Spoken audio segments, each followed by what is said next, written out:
Okay. Oops, wait. I didn't do this thing. There we go. Because I'm paranoid and I always have to test my chat. Get out of here with that. Okay. Um. mm, mm, mm, mm, mm, mm. Good evening, everyone. Welcome to another session, only session number 2 of Rosewater, which I'm going to start in just a second. Okay, there we go.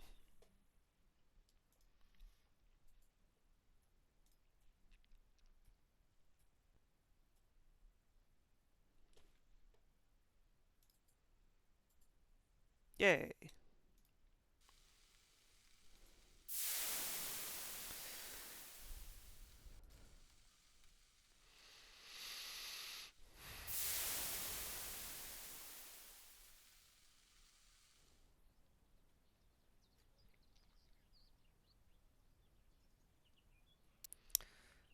Continue.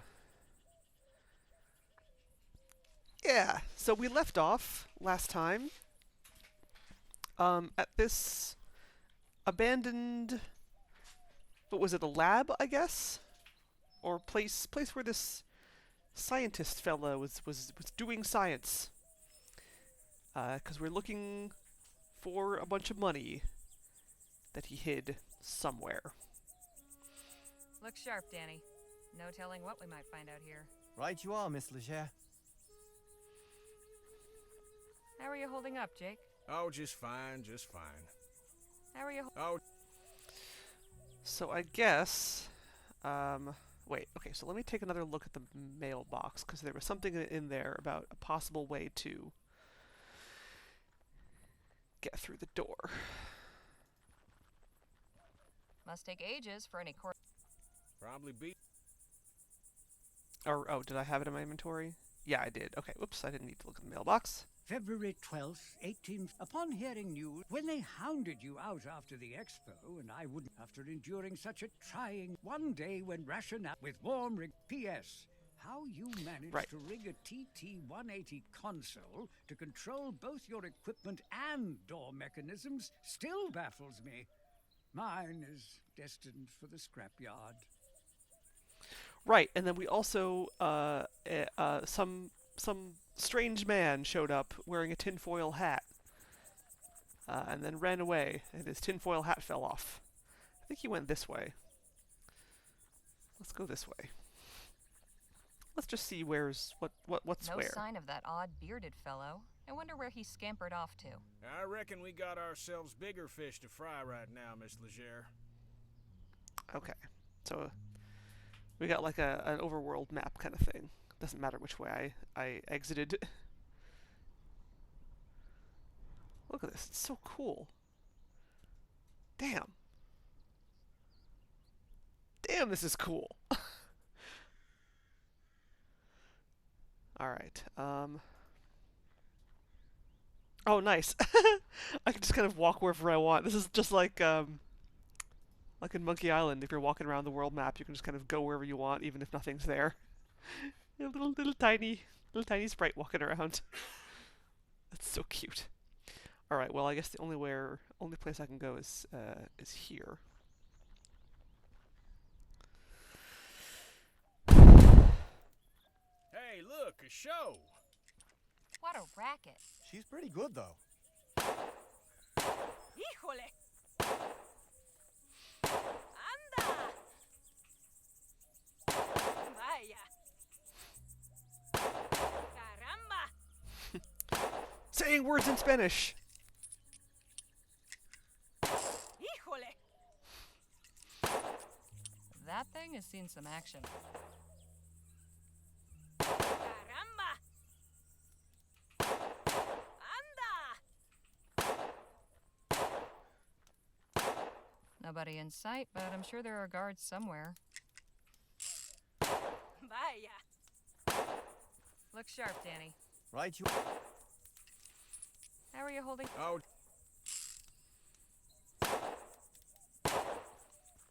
Excuse me?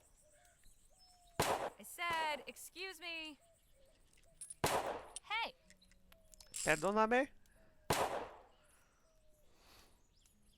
Caramba, you made me miss. What do you want? Who are you, and what are you doing out here? I am Marisol de la Vega, Lieutenant General of the Constitutional Army of New Spain. My compadre is Corporal Eugenio Garcia. Pleasure. I'm Harley Legere, and these are my associates Jake Ackerman and Danny Luo. Good to meet you. In answer to your second question, Eugenio and I are practicing our shooting while we wait for our jefe to conclude his business. Who did you say you were waiting for? Our leader, General Filomeno Marquez. Surely you've heard of him. Afraid not. Híjole, it really is true. Vespuccians don't pay attention to anything unless it happens right in front of their faces. You do not know of the new Spanish Revolution? Should I? Ugh. Do you know anything about the laboratory just over yonder? That abandoned wreck is a laboratory? It was at some point. Clearly you know more about it than I do. What about this revolution, then? I do not have the time or the desire to explain the particulars of our struggle to you. Pick up a non-imperialist periodical if you can find one, and you might learn something. That's all for now. Happy shooting. Thanks, gringa. Best not to disturb her unless I've got something to say. I love the name Marisol, by the way. It's like one of my favorite Spanish names. Híjole! That and Anda! Araceli is another good one. Vaya. Sturdy. Caramba!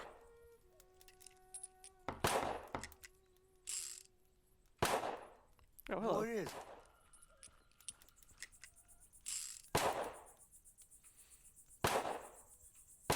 Would you happen to know anything about the lab just over that way?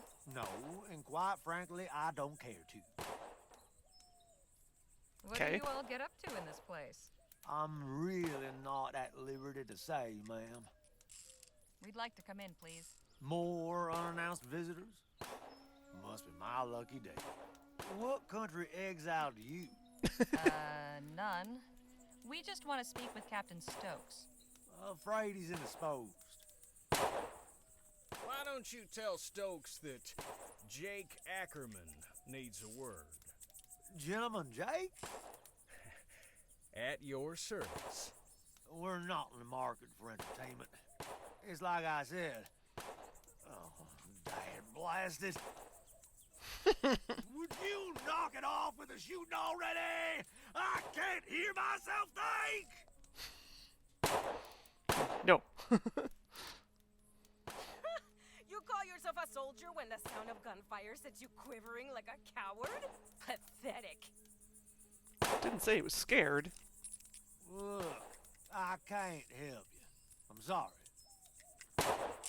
I wouldn't be asking to see Captain Stokes if it wasn't important.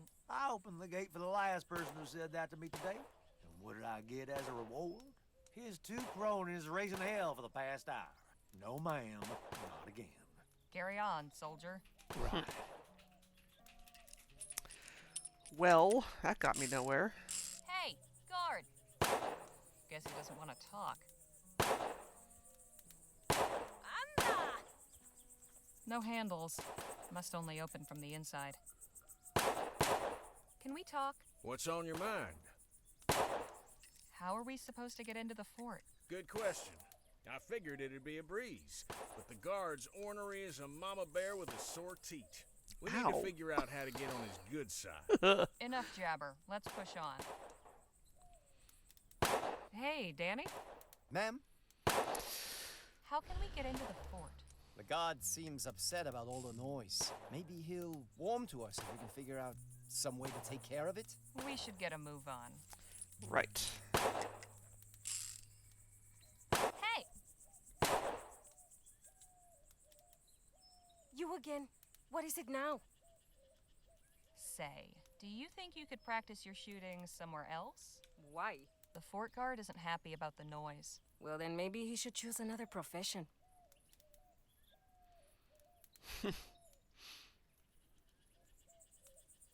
You're pretty good, but I bet I can beat you at shooting. I am the best shot in New Spain.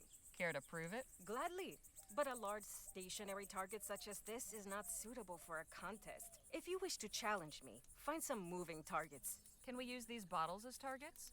Indeed, we can. Very well. Prepare to be humiliated. Say, Jake, could you give us a hand? My pleasure. Oh boy. How many bottles are there? About 30. Then we will each shoot at 5. Whoever breaks the most wins. Sounds fair. I am feeling generous this morning. Would you like the opportunity to practice first?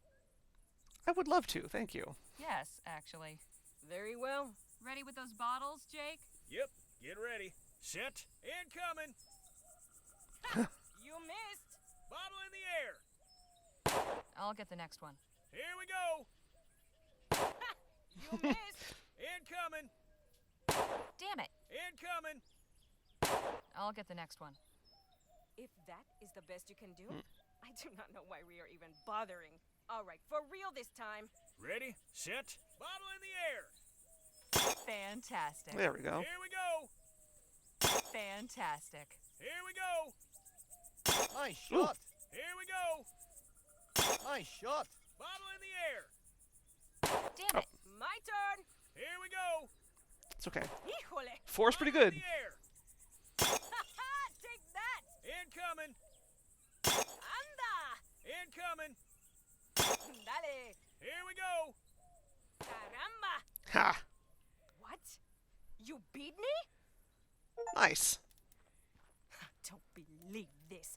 Beaten by a pinche gringa pendeja. Hey now. Genio, vámonos de aquí. Nothing worse than a sore loser. She swore at That was me. some great shooting, Miss Leger. Thanks, but it was sheer luck. I've never really handled a gun before. Could have fooled me.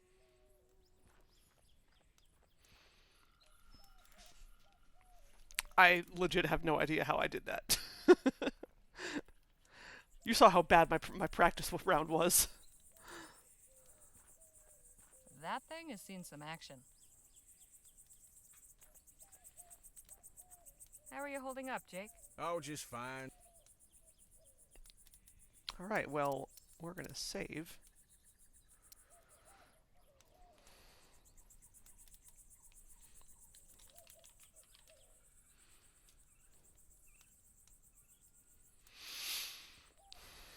Hey, guard! What is it? Sure is a nice, peaceful morning, isn't it? What happened to those cacophonous varmints? They took their business elsewhere. Now, would you be so kind as to let us in? So long as you promise to keep it down. Deal. Excellent.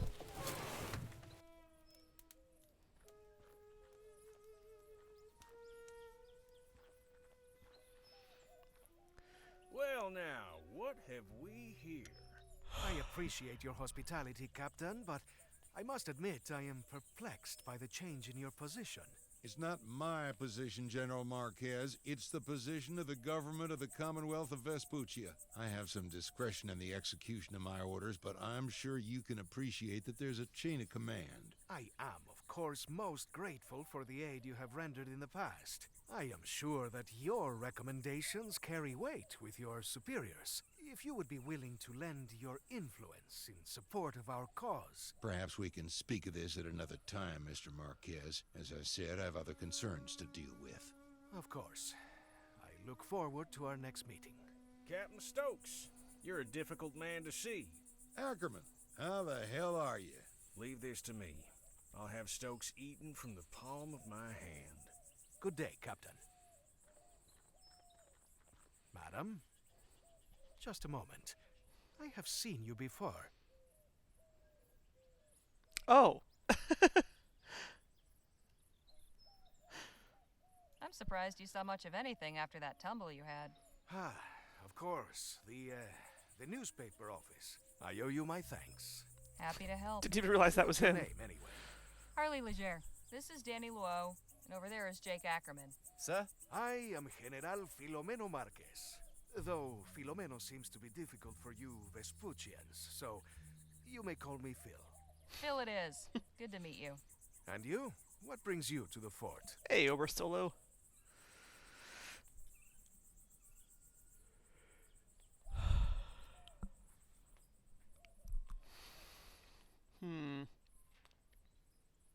Well, Jake's the one who suggested coming here. Seemed to think Stokes could help us get into this abandoned lab somehow. And why might that old ruin interest you, eh?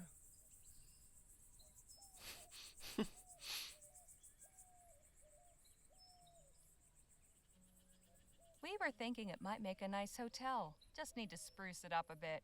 Then we can charge folks for rustic desert stays. A Vespuccian with a sense of humor. I suppose stranger things have happened. In any case, there may be something in there to interest me as well. In fact, I could get the laboratory open so we could both go in. If Stokes were not so stingy with his munitions. How do you mean? My specialty is demolitions and explosives. I just do not have any on hand right now. I thought perhaps the captain might once again be willing to assist a fellow warrior in a righteous cause, but... It's like I told Mr. Marquez, my hands are tied. Much as I'd like to help, I've got enough to worry about with my men missing. In fact, I was just heading out to search, so if you'll excuse me. Hold your horses, Captain. How about we come with? I'm sure you could use the extra eyes. It's mighty kind of you, Ackerman. Can't promise it'll be safe, though. We'll be going near native territory. Come on, Stokes. You forget who you're talking to? I laugh in the face of danger. We'll ride with you. Your friend is quite the braggadocio, no? That he is, and he doesn't ever seem to let up. You're all in, then? Apparently so. I will accompany you as well. Hey. Sorry, who are you? Y'all can get acquainted on the trail. Let's get going. Sun's almost up. British North America. Yeah, I Appreciate guess 'cause y'all of the coming flag. out with me. Strength in numbers and all that. Our pleasure, Captain. Exactly who is it you're looking for? My first lieutenant, John Mulberry. So when did your man go missing? He left leading the patrol last evening and they never returned. I just hope the natives didn't get him. Things have been a bit tense of late.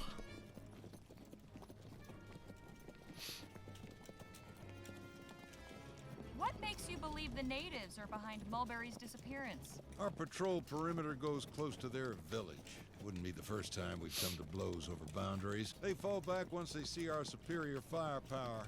Thankfully, they haven't got guns, but they've been getting mighty bold lately. So you're saying they've gotten aggressive when you've gone near their land? Sounds to me like they're just defending themselves. Listen, Legere, with all due respect, you've no idea what you're talking about. We've already given these folks an inch, but they have taken a mile. The government's tried appeasing them with treaties and such, but those ain't worth the paper they're written on. You'd sooner reason with a coyote. Well, I think... Ah! Hey! No, my hat! Uh-oh. Engines!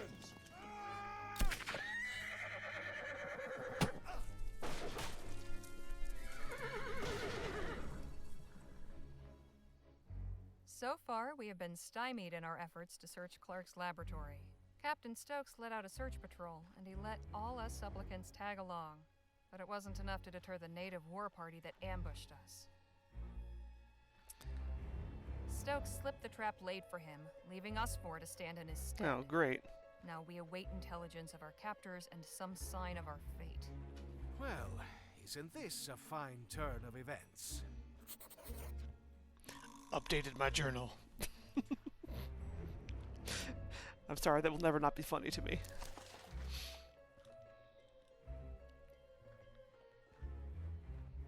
Oh, yeah.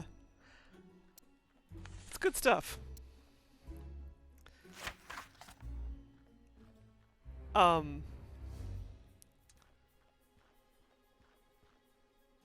was I gonna say? Shadow Hearts. The Shadow Hearts series is another, probably one of my favorite, like, alternate history IPs. After I helped resolve a saloon brawl, Charlie is no longer satisfied to play the fool, it seems. Jake formed the notion that I might be of service to him as a kind of bodyguard. Wait, did we do this one already? Oh, we read that one already, I think. Yeah. A storehouse, location unknown. So far, we have been stymied in our efforts to search Dr. Clark's laboratory, as the whole establishment is sealed up tight. Jake had the idea to gain entry by blasting the door off. So high is his standing with the local garrison that he proposed applying personally to Captain Stokes of Fort Beaumont for some spare munitions to this end.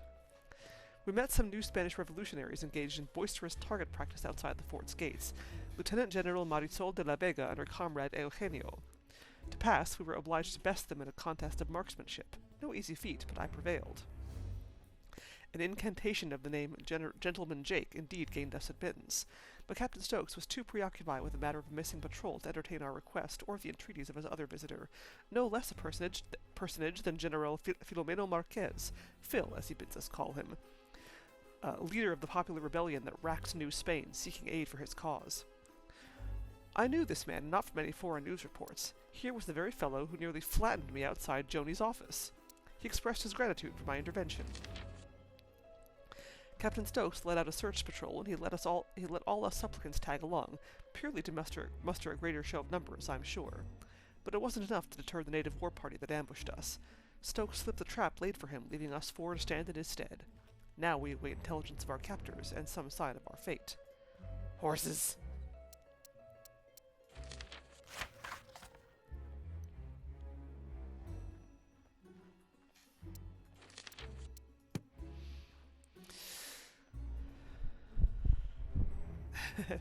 Sure I was. suppose all of these were made here. Quite a collection.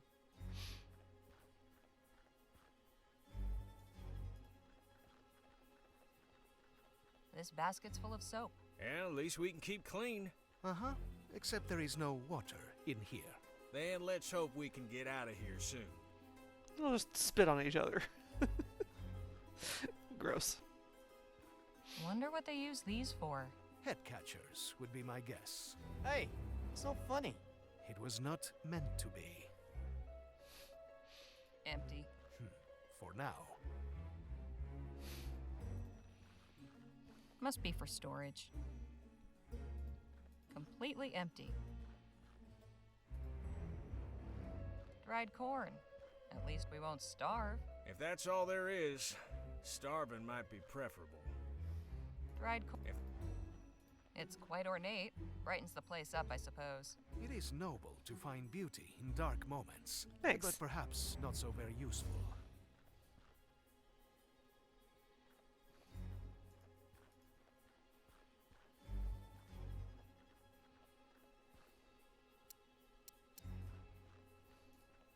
A block of soap. Now, if only I had some water. Smells like lye.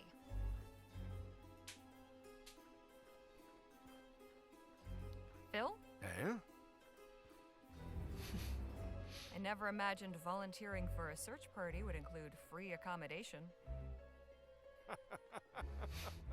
I must say, of everyone I have shared a jail cell with, you have the liveliest sense of humor. Oh, thanks. So, this isn't the first time you've been locked up? Certainly not. At least these people seem more hospitable to their prisoners than the Spanish. I bet you get different dialogue there if you notified the sheriff instead of the doctor when he fell out of the window. Did you see what became of Captain Stokes? Yes, though I wish I had not. Pinche cobarde. That doesn't sound like a good thing. He turned and ran. Took his men and abandoned us. To think I held him as a man of honor. Bastardo! Hey now. Easy there, Phil. Forgive me, but I cannot abide a deserter. It takes a low sort to abandon someone who's counting on you. Got any suggestions for how we might get out of here? Not just yet. I want to see how things play out. What do you mean? Something about this does not feel right. We know very little of our captors. I cannot devise anything until that changes. I'll just be over here. Spoken like a strategist. Smashing that pot make you feel any better? It did, yes. Aw, well good.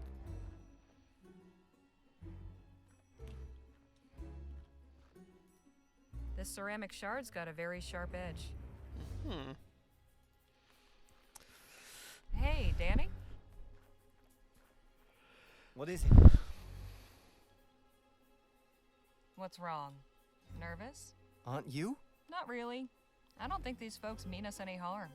If they did, they wouldn't have gone through the trouble of capturing us. Yeah. I didn't think of it that way. I sure hope you're right. Yeah, if they wanted to kill us, they'd have done it already, probably. You and Jake must have gotten into scrapes like this before, right? Well, I have, yes. Although it was before I met Jake. But is this really the time for stories? Fair enough. Perhaps another time. Were you able to see how Captain Stokes fared? I lost sight of him when I got knocked off my horse. I can't believe he just left us. Why would he do that? Got any thoughts on how we might get out of here? They took my guns, so... not really. You should ask Jake. He's the one with all the clever tricks. Hey, Jake? Miss Legere? Making yourself comfortable? Not really. His bench is hard as a rock. Could do with some back support, too. But it's as good a place as any to think of a way out of here. Surely a fellow of daring do like yourself has been in a predicament like this before? More times than I can count. How do you manage to get free? Well, you gotta understand, every situation's different. Easiest way's usually bribing a guard. But sometimes, gotta get creative. Well, this one time But no, that wouldn't work here. Why not? 'Cause I'd need a few things, and coming by them in here will be next to impossible. If you've got a plan, it's at least worth trying. I reckon you're right. Main thing I need is something pliable, like wax or soft wood. Then something sharp to shape it with, and finally some shiny material. Metallic looking would be best. Find me those things, and we might be in business. Could you remind me what you need to execute your plan? Sure. Something pliable like wax or soft wood. Something sharp I can use for shaping. Something shiny, preferably metal-like. Okay. Did you manage to see what became of Captain Stokes? No, I was a mite preoccupied. Just as well. If I'd known he was running off, I'd have shown him a thing or two. I'll leave you to your thoughts. Doesn't look very sturdy. But it's barred on the other side. What I would not give for a stick or two of dynamite right now. Hey, anybody out there? Let us out. I'd save my breath if I was you. Okay, well... something shiny? Like this tinfoil hat, perhaps?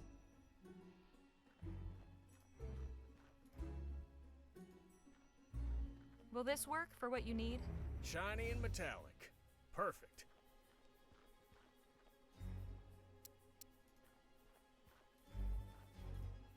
Is this pliable enough for you? This'll do nicely.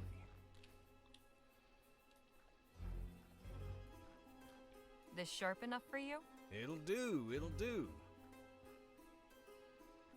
Well, I'll be a monkey's uncle. You got everything. Sure did. Now, will you tell me about this plan of yours? I'm bluffing our way out of here. Give me a few minutes and you'll see what I mean. What are you up to? Voila. Oh, God. You carved a gun out of soap and wrapped it in tinfoil? That's right. It's certainly creative, I'll give you that. Necessity is the mother of invention, as they say. Anyhow, soon as somebody comes in, I'll draw this and catch them off guard. You knock them out in the confusion, then we make our escape. And you have confidence this will work? These folk don't know firearms, they can't tell the difference. But, what if... Hello in there? I'm coming inside. Well, ain't this fortuitous? Uh-oh.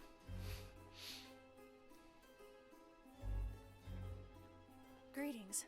I'm Nadine. I've come to... Hands up! Is that a fake gun? Yes? mind my friend here. Nadine, was it? Yes, Nadine Redbird. Harley Leger.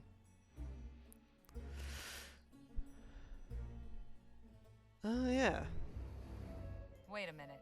Weren't you Doc Sedgwick's apprentice? That's right. You know him? We spoke briefly, and he took care of Phil over there. That's good. I do miss working with him. Does that mean this is a medical call? The chief sent me to make sure none of you were hurt. She also wants to speak with whoever's in charge of your group. That would be me. All due respect, sir, but after that little trick you just pulled, you're out of the running. I'll go then. All right, come with me. Left the door wide open.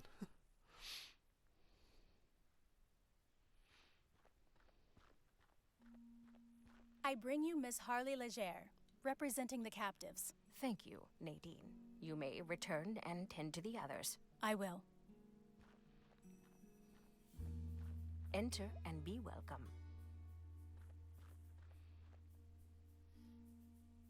You may call me Chief Lutzi. I am responsible for the people of this village. Pleasure's all mine. You have violated the borders of the Autumn Nation, duly established by recognized treaty with your government. Miss Leger, why are you here?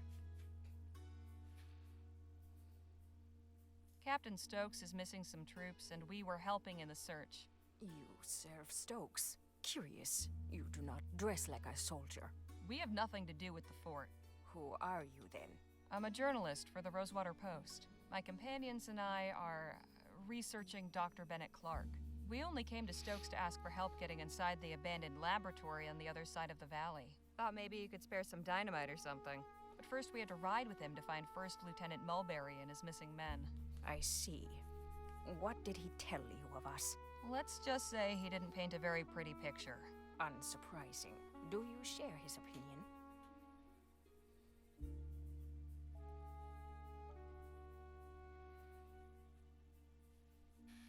Not at all. Stokes is just some windbag I met this morning. I'll make up my own mind. That is good to know. The Autumn mean you no harm, Miss Leger. However, for months, the fort soldiers have routinely violated our borders and harassed our people. Just last night, a band of them came, led by this man, Mulberry. They attacked us in our fields and set fire to our crops. What shitheads? Were there any casualties among your people? No deaths, although a number were burned or wounded in the fight. As for Mulberry, we captured him. He is under guard in one of our empty storehouses. Stokes has turned our village into a prison, and now he is recruiting civilians to come after us. I fear this will not end until everything we have has been turned to ash. But I cannot allow that. Something must be done.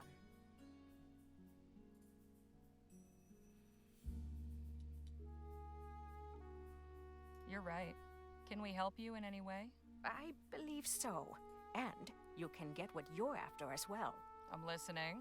Our scouts have observed an army wagon making regular deliveries to the fort from Rosewater. It comes in the night, when few others are willing to travel, and always it arrives a day or two after the train stops in town. Then that would be tonight? I just arrived on the latest train into Rosewater. Yes, exactly. I cannot know for sure, but I believe this wagon carries supplies, along with weapons and munitions. The soldiers use these to strengthen themselves, then come and deprive us of what little we have. If you and your people were to obtain them, it would be to our mutual benefit. We would have a means of defense, you would have the tools to enter this laboratory, and Stokes would be deprived of his armaments.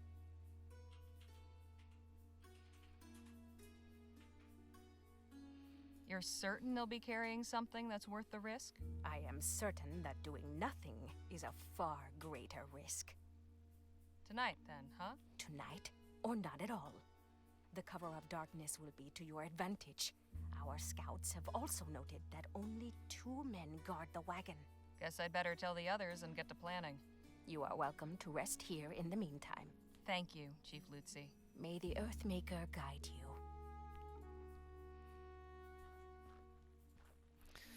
Cool. Everyone in good shape? Mr. Luo has some minor bruising, but your friends are otherwise healthy. Good to know. Hey, fellas, come on out here. We got some business to discuss. I take it your meeting with the chief went well?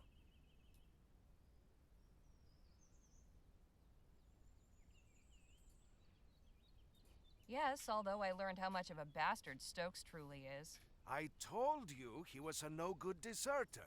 He is much worse than that. Turns out the reason Mulberry didn't come back is that he was taken prisoner while conducting an unprovoked raid on this village. A raid Stokes himself ordered. What? Army soldiers have been crossing into Otham territory and attacking them without justification. It's true. I have treated many of the wounded myself. Hijo de la... We cannot let this injustice stand. That is troubling. But what can we do about it? Chief Lutzi suggested we hit him where it hurts, the fort's supply chain. So we'll be carrying out our own raid on a delivery wagon. And to think just yesterday you were having reservations about robbing folk. Reckon it's true what they say about the frontier changing people. It may be stealing, but we're doing it to help the Otham. I can live with that. Sometimes one must perform distasteful acts in service of a righteous cause. Now listen up, because we've got some preparations to make. Ends justify the means And the and all wagon that. will be coming through tonight, according to the chief. We can get the munitions Phil needs to get us into the lab, along with some weapons and supplies for the Otham. The old 1-2 punch. I like it. Only question is, what's the best approach? I'm thinking we create a distraction. We get the wagon to stop, then you and I keep the driver occupied while Danny and Phil sneak the stuff out. I prefer a more direct approach. You said the wagon was poorly guarded, eh? We have enough fighters to overpower them. When they see they are outmatched, we should be able to take what we need without firing a shot. Wouldn't it be better to do this without drawing any attention? You could set up a roadblock, then sneak out what you need while they investigate. All good plans. Have you got anything, Danny? No, but I think we should be careful. Something like this could so easily go wrong. So, what's it going to be? Oh boy, alright. Shades of Conquest of the Longbow. Which of these three is much the miller's son and should never be listened to ever?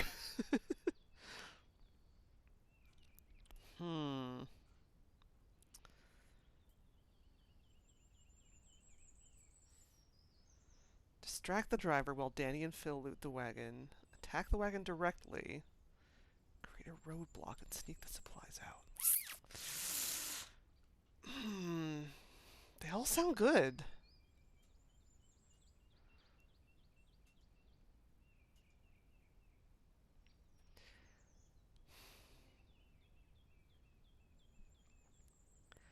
I think I'm gonna go with Jake's plan.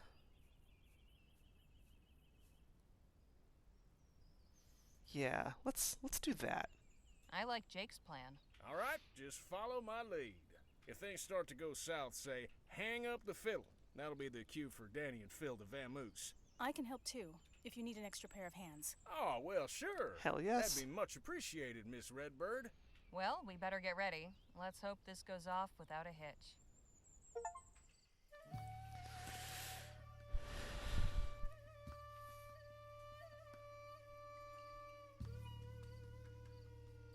What's going on here? Finally a third party. Maybe you can settle this argument for us. Ma'am, is this man causing you grief? Not nearly as much as she's caused me, I can assure you.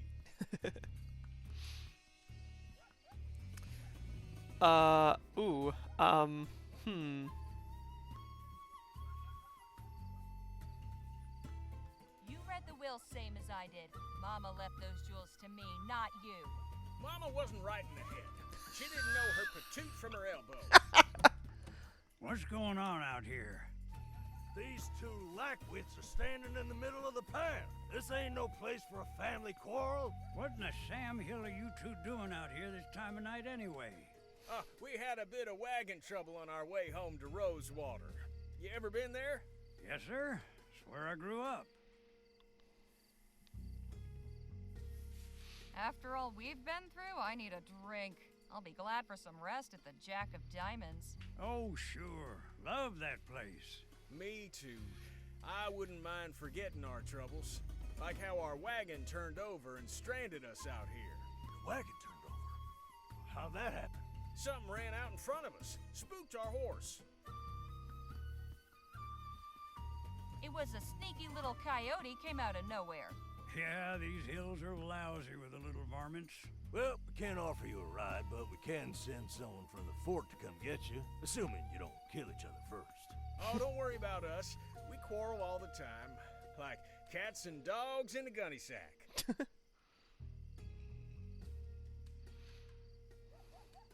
Yes, Ma always had to be the peacekeeper, bless her soul. Your offer is most appreciated, but won't be necessary.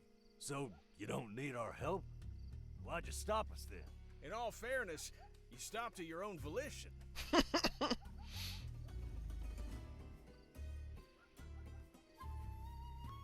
we're glad you did. Your concern is very much appreciated.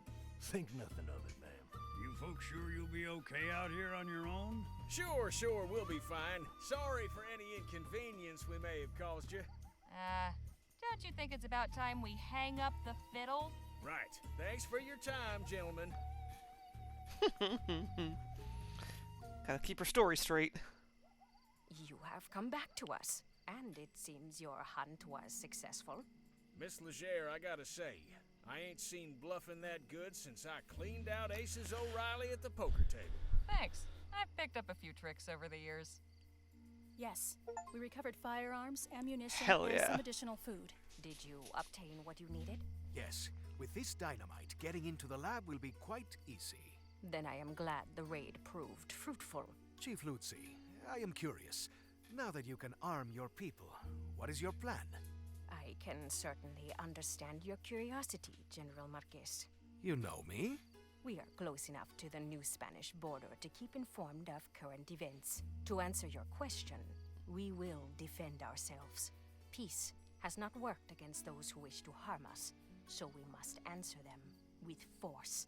You strike me as a wise and capable leader, but allow me to offer one piece of advice. Do not underestimate your enemy. Nothing angers a tyrant like a show of resistance. I appreciate it, General. True enough. But I believe we will overcome. I truly hope you do. So, there's something else. Several crates in the wagon were marked Rosewater. I thought it was strange, considering that's where the wagon was coming from. And not only that, we found a safe filled with Aurum bars. I wanted to take them, but Danny refused. I imagine you had good reason for that. They were marked. They wouldn't have been any good to us. Good thinking, then. The last thing we need is the Royals on us for stealing their Aurum. The Royal Police? Nah, out here they'd send in the army. Or God forbid, the Blackburns. The Union Busters? Unions, heads, you name it. The big question is, why send Aurum to the fort? An intriguing line of inquiry, but I ain't sure the fort's dealings should concern us. Perhaps not. But I am curious as well. Something unusual is happening here. Stokes was all too happy to aid our cause before my exile. Now he acts like a stranger. It cannot be a coincidence. I am going to charge my Lieutenant General with finding out more about these shipments. Chasing more wagons full of Aurum? Something like that. It is clear there will be no more aid from Stokes now, and I still have an army to outfit. Perhaps we will find something we can actually keep.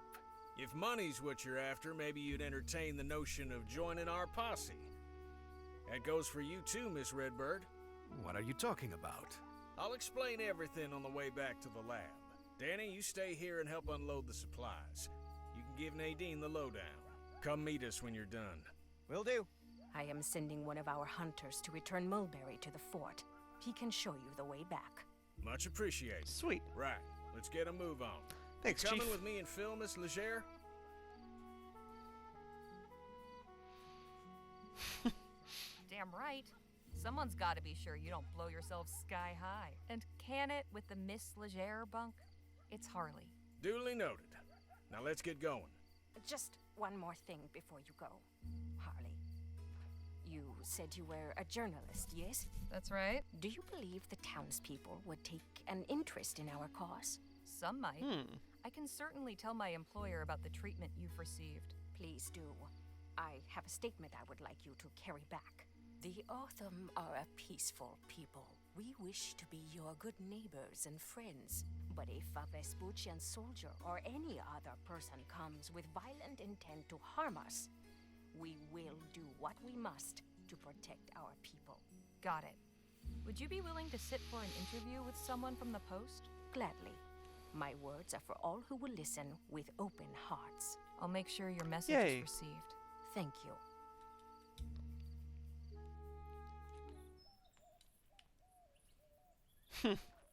Oh, his hat. There it is. Thanks for showing us back, partner. We can take it from here. Suck it, Well, Mulder. would you look at that? Didn't think I'd be seeing old Jesse again. I'm keeping this arrowhead as a good luck charm. Your hat is named Jesse? And who knows? Maybe some collector out there would be interested in acquiring the arrowhead that nearly wiped out Gentleman Jake. Híjole. Is he always like this? Yes.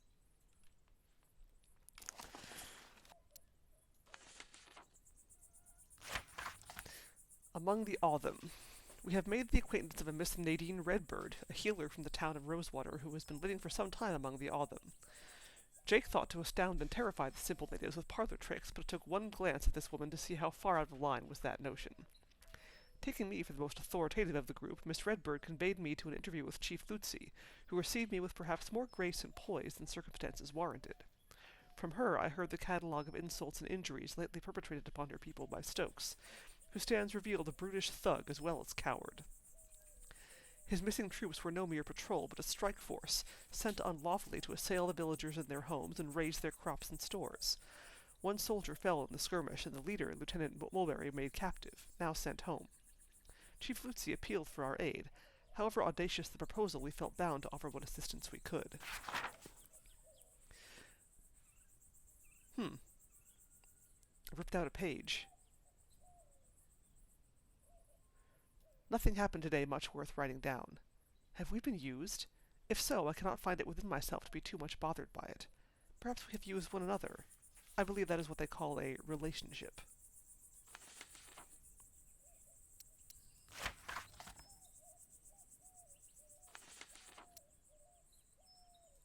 Wait, what?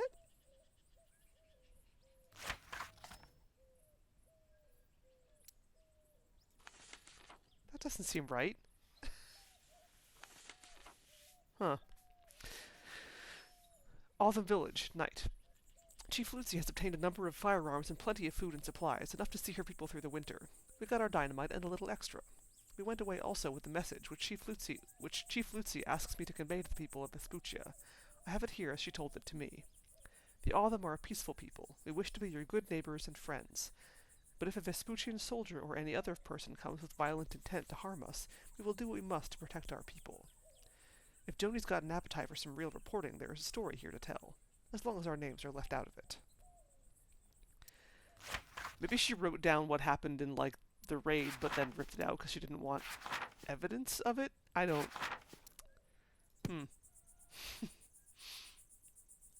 Maybe there's a reason for that. I wonder how things will go for the Autumn now that they have firearms. Well enough, I hope, provided they don't point them at us. The flag Stokes was carrying. Pity it's in such a sorry state. I shouldn't leave this here. It's good to see someone who respects their country.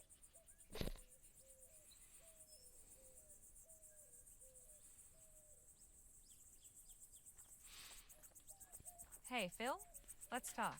What about? I have to ask, what went on at the Rosewater Post? That so-called newspaper editor dared to write that the People's Revolution was over. that we had been crushed by the forces of the Spanish army. Defeated. We will not abandon our cause. I demanded a correction. What did I get instead? A defenestration. Rough break. Yes. So how did you wind up here in Vespuccia? That is a very long story, and I do not wish to relate it now. Perhaps another time? Fair enough. Right? Carry on. Can we talk? What's on your mind? 'Cause you know I've been wondering about the Otham. What do you suppose will happen to them now that they're armed with guns? I worry the fort will see it as an excuse to declare an all-out war. Yes, that is my fear as well. If Stokes attacks and they successfully fend him off, then perhaps he will leave them alone. But it will certainly not happen without bloodshed. Well, best of luck to him. Enough jabber. Let's push on.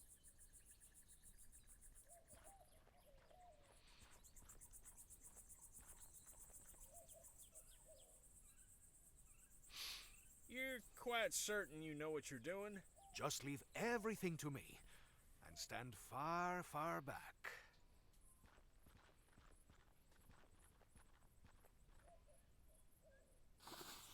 Whoop, whoop, whoop, whoop, whoop.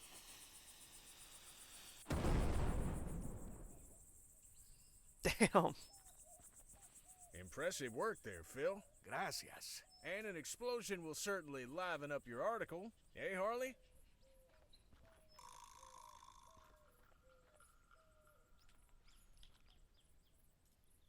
Fort Beaumont's parade flag looking worse for wear.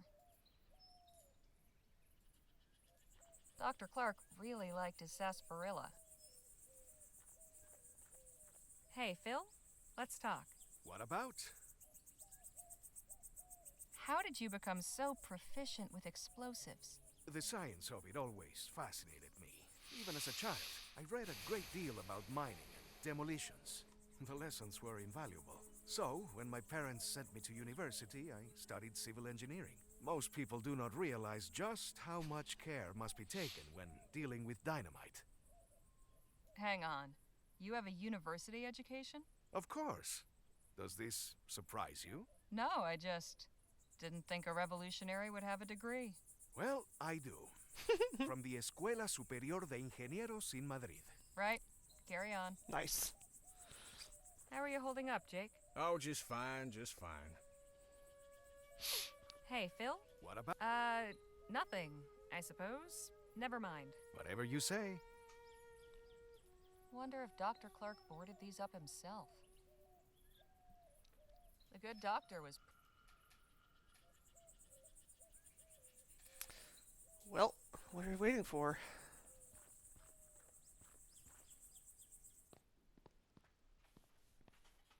Well, slap my behind and call me Betsy. Not sure what I was expecting to find, but it wasn't this. It has been completely ransacked. Still, there's gotta be some indication of where Clark took his money. Let's take a look around. But watch yourselves. No telling what any of these doohickeys might be capable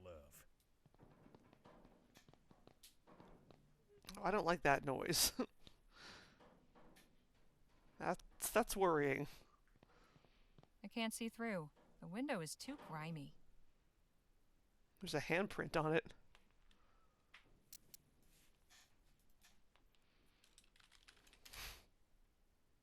At least Dr. Clark practiced fire safety.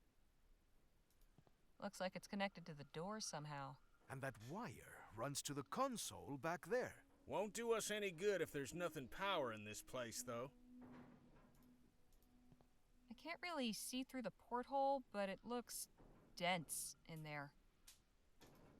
No handle. Must be some other way to open it.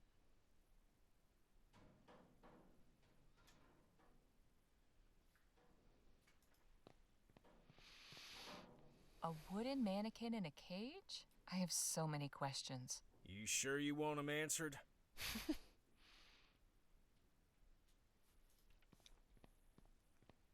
I can't make heads nor tails of this chicken scratch. There's about 2 inches of dust. Empty. Not really surprising. What in the ether is this thing?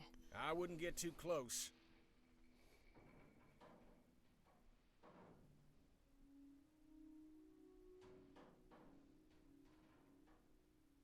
Oh, there's more over that way, to the left. Not much left. Some books and a broken device. Some kind of console. Seems to connect to a few things. One of 4 dials. It's anyone's guess what they do. One of the dials is missing. Just my luck. I guess this measures etheric pressure, whatever that means. Is this some kind of combination or code? 9207. Must be what makes this thing go. TT-180. Must be this contraption's model number. Nothing happened. This console isn't getting any power.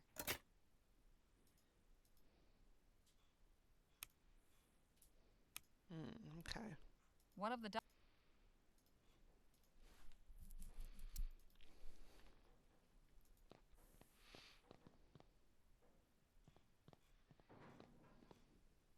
This Clark fellow was into some strange things, wasn't he? I'm starting to understand why he chose to do his work out in the middle of nowhere. Ooh, this cool broken spiral staircase. That's creepy. Guess we won't get to see what's up on the roof. Just as well. I prefer to keep my feet on the ground. But what's that thing? Looks like a toolbox. What's it doing all the way up there? Way too high for me. Want me to give you a boost? Nah, I still couldn't reach. I'll think of something else. Yes, you could. You could totally boost you up there. If you stood in the shoulders, maybe. This may have held something interesting once, but now it's just lodging for spiders. This must be where Clark parked his rear during his experiments. Maybe this will help. Oh. Then again, maybe not. Well, we tried. This is where all the cables wind up. I get the impression this is what powers everything in here.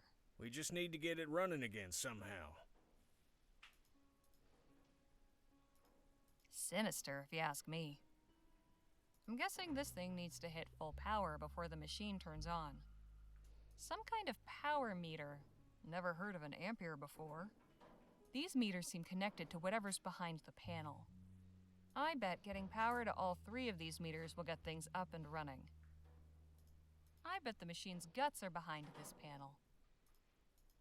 I can't remove it with my hands. I'll need a tool to unscrew it.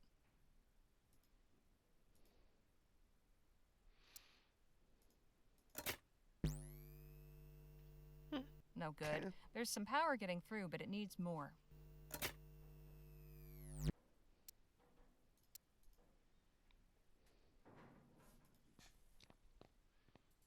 I can't begin to fathom what these contraptions are for. Nothing of use to us.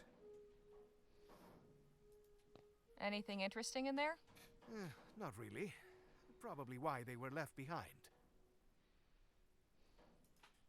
Hey, Phil? Let's talk. What about? Clark's lab is really quite something, wouldn't you agree? Yes. Something unnatural. Something perverse. What possessed him to undertake this research is beyond me. Electricity pervert. Sorry, ethericity pervert. Can you think of any way to get that box down? I'm afraid reaching high things has never been my forte. Right. Carry on.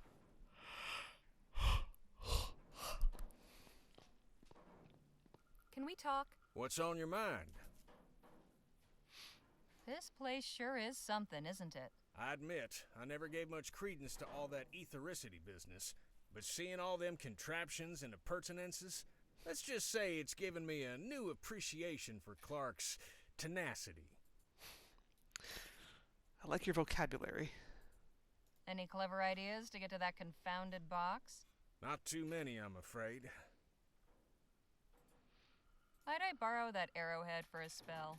By all means. Maybe it'll bring you some luck too. Hang on, I've got an idea. Why don't you just shoot the box down? Beg pardon? Let's put that gunslinging know-how of yours to work. I may be a showman, but I ain't a performing monkey. Besides, I never perform sharpshooting tricks without a crowd. Really? Enough jabber. Let's push on.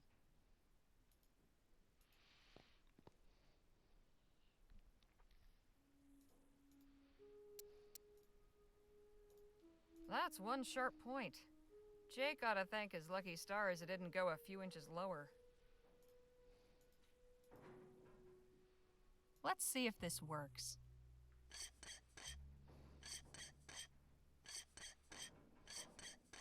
That did it.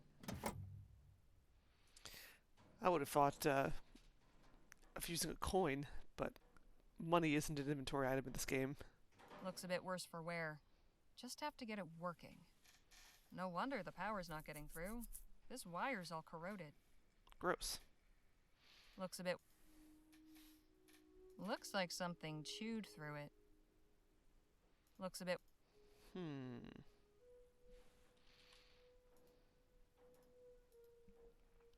There's a thought, but this is way too big.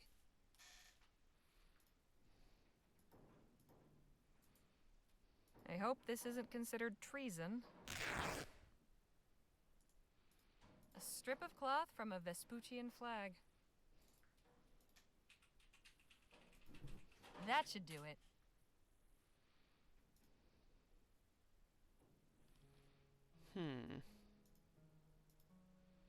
I could try scraping it, but I don't want to risk cutting the wire. There's got to be another way.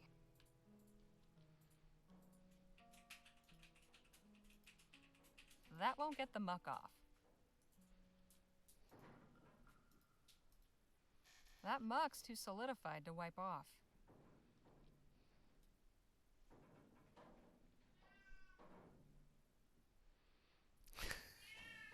It certainly does not look up to code, you're right.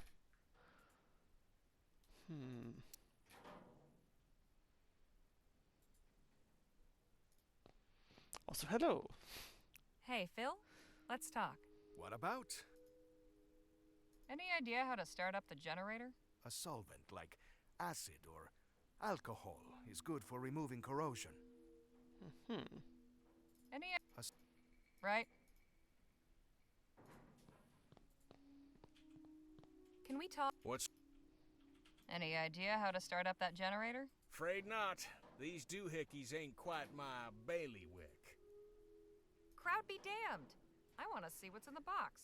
You've proven yourself resourceful. I'm sure you can find a more practical way to get to that box that doesn't involve me wasting ammo.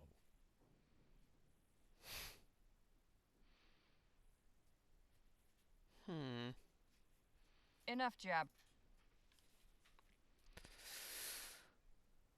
Like what?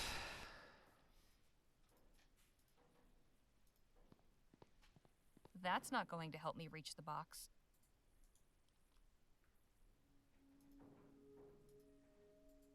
That's...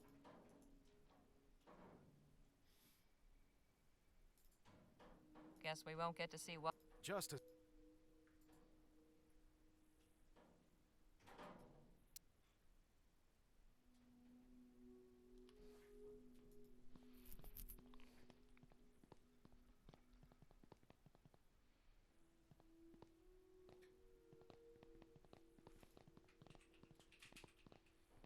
A wood... I have... You...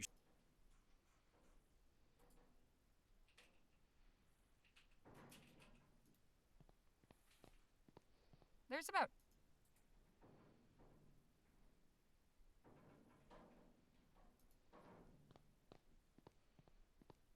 Looks like some type of cannon, and it's pointing right at the cage. Now, I ain't no fancy big city inspector, but I think you need some new thingamabobbies. I couldn't agree more.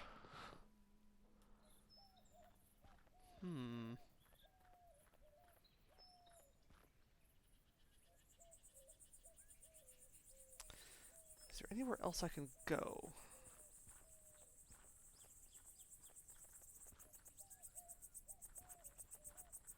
Like, can I go back to the fort or go back to Rosewater maybe?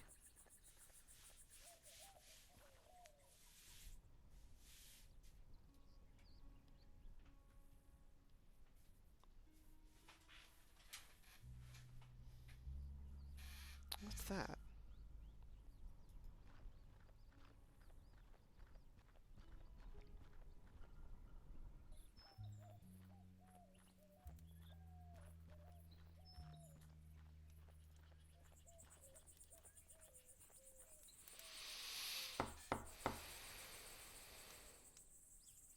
What is it? Did Captain Stokes come back here? We lost sight of him after the attack. He's here.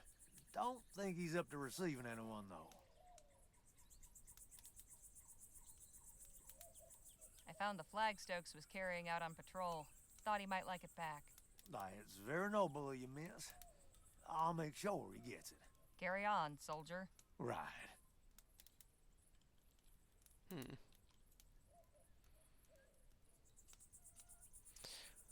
Well, I mean, I probably didn't have any other use for it.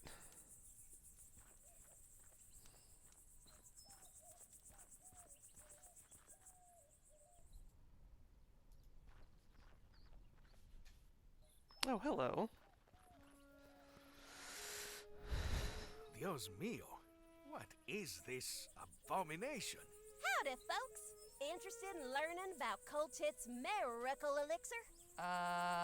Of course we are, little lady. Then step on over here. Coltit?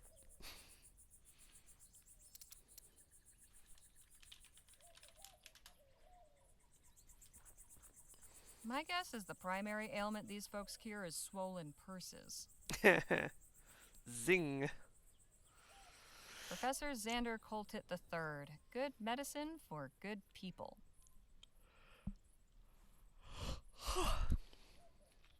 It's a good slogan. I'm sure there's a lesson here about the laws of supply and demand. Special offer. Limited time only. 1 bottle for 5 crowns.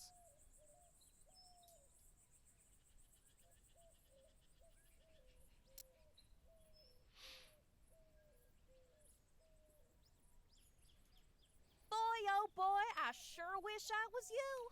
Beg pardon? Why, today's your lucky day. Is that right? Yes, sirree. You're just in time to experience the travesty of Xander Coltit III's miracle elixir. Travesty? The what now? Oh, dang. I mean, the majesty of Xander Coltit III's miracle elixir. My name is Olivia Coltit, and I'm here to answer all your questions about this evolutionary new medication. Are you sure you don't mean revolutionary new medication? That's what I said. So, do you want to hear about it or not? Say, do you know anything about that lab over there? No, but I did hear a big boom coming from that way. Was that your doing? No. Oh, come on. You could tell me. I'm no tattler. I said no. Now stop asking. Fine, jeez. Fine, I'll bite. Tell me about this miracle elixir. Glad you asked. From the maker of the widely popular Coltit's emulsified soporific comes Coltit's miracle elixir, the finest, most elective tonic in Vespuccia. Guaranteed to treat and cure all illnesses from arthritis to yellow fever. And for a special limited time, we're selling it for the treasonable price of just 5 crowns. Sounds pretty miraculous, all right. What's in this elixir, anyway? Oh, I don't know. Daddy's the one who makes it. Oh, but I know he gets a secret ingredient from some lady named Ethel. He always talks about her when he makes a new batch. Who is Ethel? Oh. Right. Ethyl alcohol. It just clicked. 5 crowns seems a bit pricey. How about I give you 2 instead? Sorry, ma'am. Daddy told me not to hackle. Oh, I'm sure we can agree that rules were made to be broken, young lady. Would you consider 3 crowns? We'll tell everybody we meet to come see you. Then you can charge 'em a reasonable 6. Well, okay, deal. Sweet.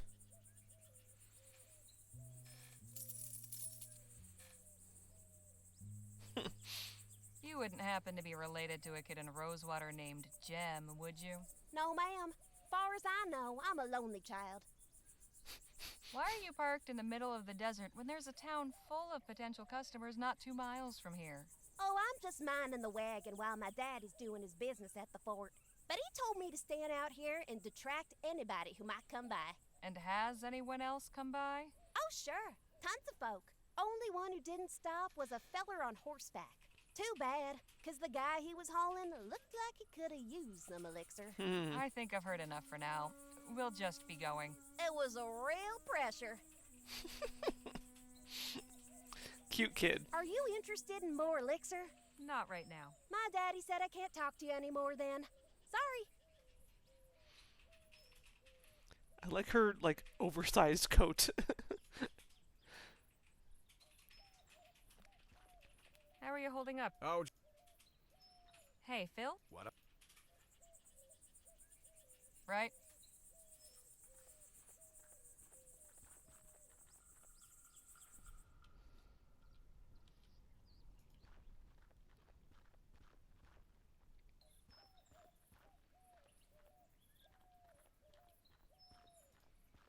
Professor Xander Coltit III's Miracle Elixir. Guaranteed to cure what ails you.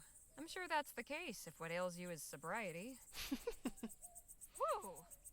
That'll put hairs on your chest.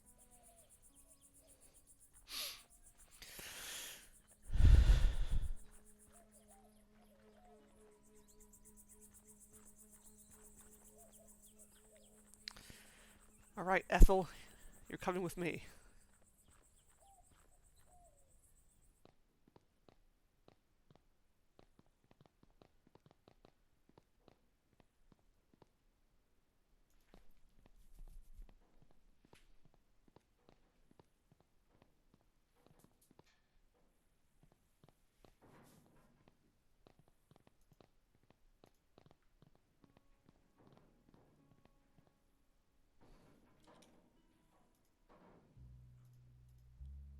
Let's put some of this elixir to good use.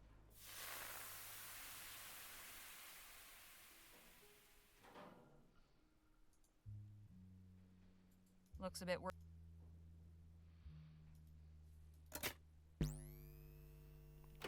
Lovely.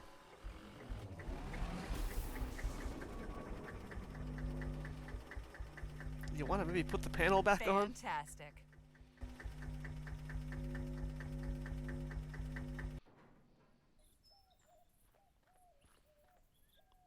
Looks like Phil managed to get the door open. I wonder if they found anything inside. Uh-oh. Whoa. I'd say so, yes. Cool. We're up and running. Impressive. This technology is amazing. What did this Clark fellow intend to do with such power? I'm beginning to wonder about that myself. Nice job getting the lights back on. Get everything squared with the Otham? I think so. They're adequately supplied. They should be well off for some time. Well, I suppose we should see about... Hello? Is someone in here? Damn. Looks like we've attracted some attention. I come in peace. Please make yourself known. Guess we don't have much choice. Oh, hello. Hail!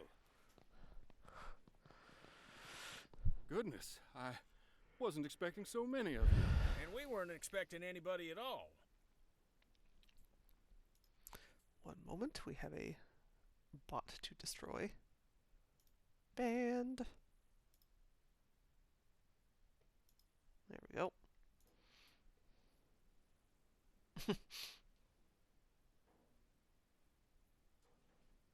And just who might you be? I am Paul Burkhart, emissary of the Luminarians. The what now? We are disciples of Dr. Clark, protectors of his artifacts and legacy. Oh boy. No kidding. So you must know all about him. Hey, Edenwaith. Quite so. Yeah, the Northern Lights localized right here in this above this lab.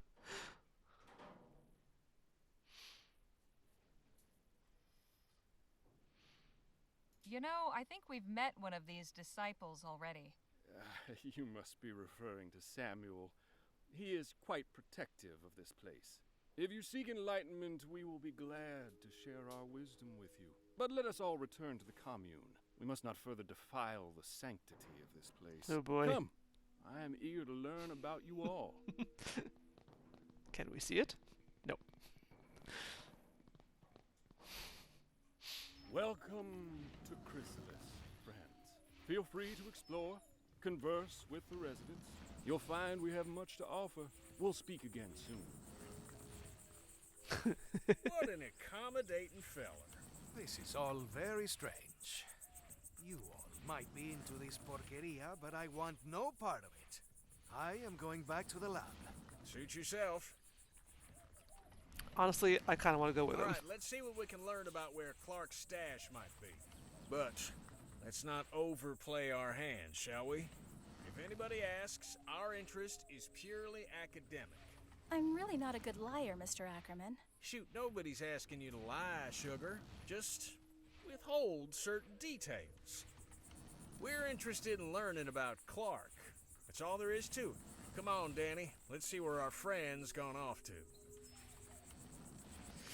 Lie by omission. No, lying doesn't come natural to some. For others, it's like breathing. Don't take this amiss, but if you'd like some pointers, sometimes it's good to be able to keep certain things to yourself you don't want everybody and his uncle to know. Oh. All right. Oh.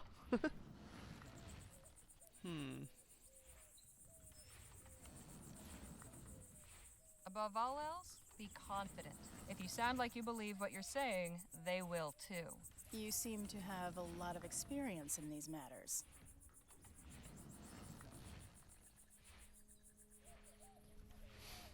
Maybe, but I only lie when it's necessary. You find it necessary to lie? Sure, at times. To save my skin. You don't? I haven't needed to. Lucky you. Hope that keeps working out for you. But if anyone asks what you were up to the day when, say, a wagon got raided outside Rosewater, a little capacity for dissimulation might be handy to have. Your advice is appreciated. I'll just see what I can find out on my own.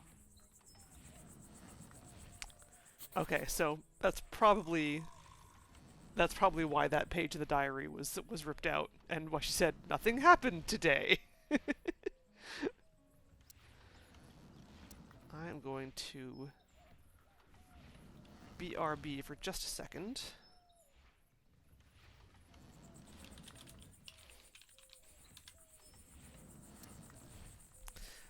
One moment.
Alright, I'm back.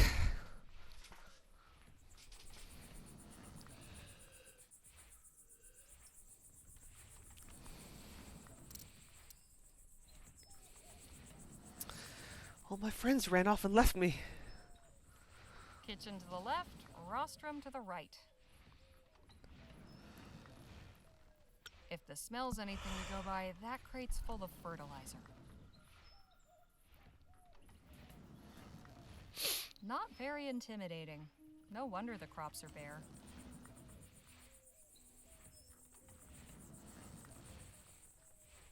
They have an automated irrigation system. Pretty ingenious. Certainly colorful. Seems like they're pretty self-sufficient here. Suppose that's where the animals are kept.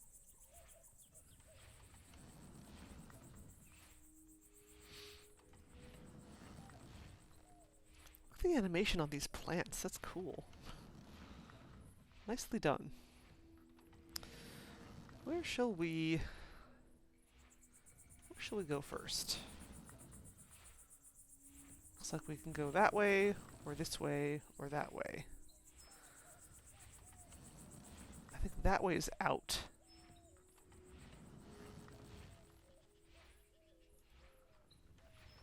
Let's see if I can go back to the lab and talk to Phil. Filomeno.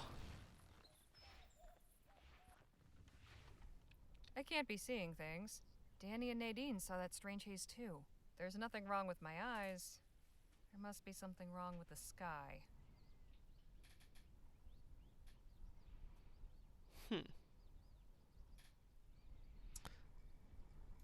Weird.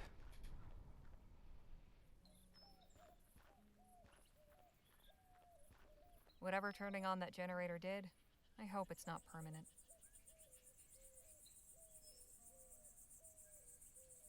All right then.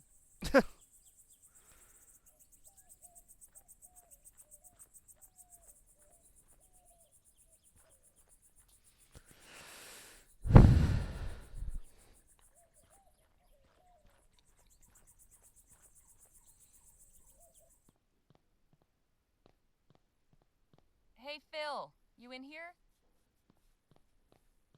Had enough of those luminous lunatics too, did you?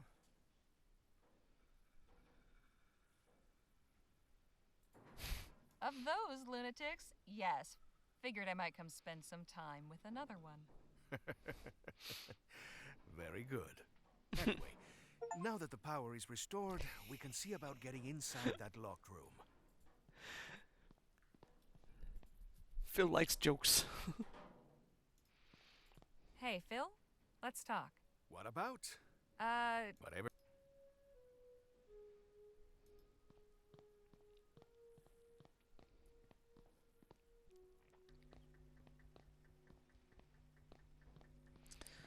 I still want that toolbox. Just a bunch of useless books. I can't begin to... Nothing of you. I can't... Nothing of use to us. Guess we won't... Just as...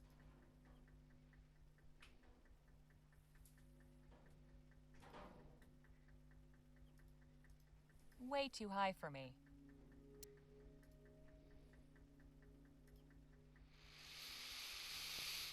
It's working again. Well, I won't be able to get into that room until I can find a knob for the console, I think, so... And that is clearly not here.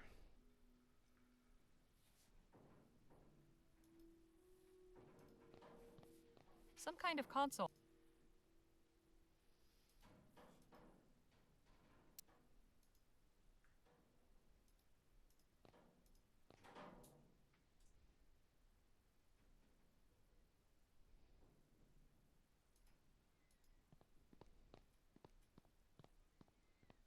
No handle.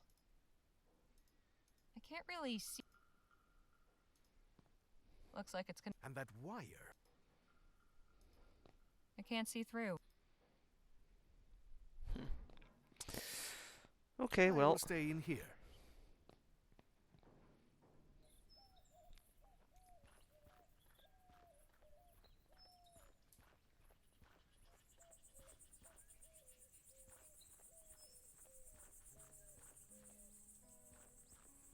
Back to the commune, then.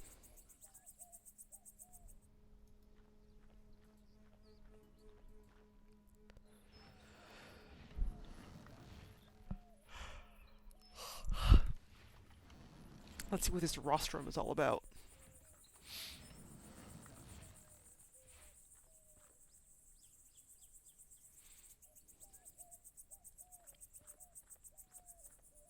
They're really fond of this butterfly motif, aren't they? I kind of like it. Butterflies and rainbows. A reliable water supply is everything out here. The butterflies sure seem to like these flowers. They seem enthralled by Paul's ramblings.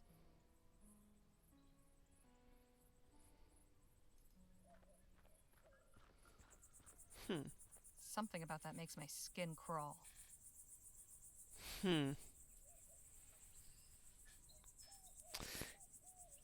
Yeah. Chrysalis.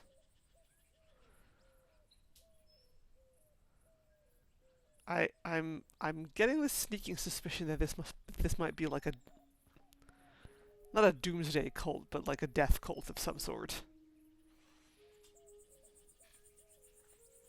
Hey, Danny? What's going on?